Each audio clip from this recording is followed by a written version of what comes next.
मी राजाभाऊ पराग प्रकाश वाजे लोकसभेचा सदस्य म्हणून निवडून आलो असल्याने परमेश्वरास स्मरून शपथ घेतो की मी विधीद्वारा स्थापित भारतीय संविधानाप्रती अनन्य श्रद्धा व निष्ठा बाळगेन.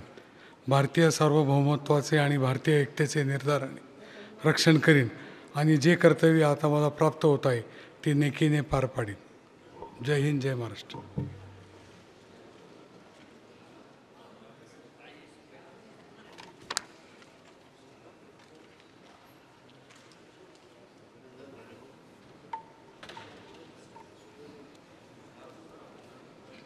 डॉक्टर हेमंत विष्णू सावरा.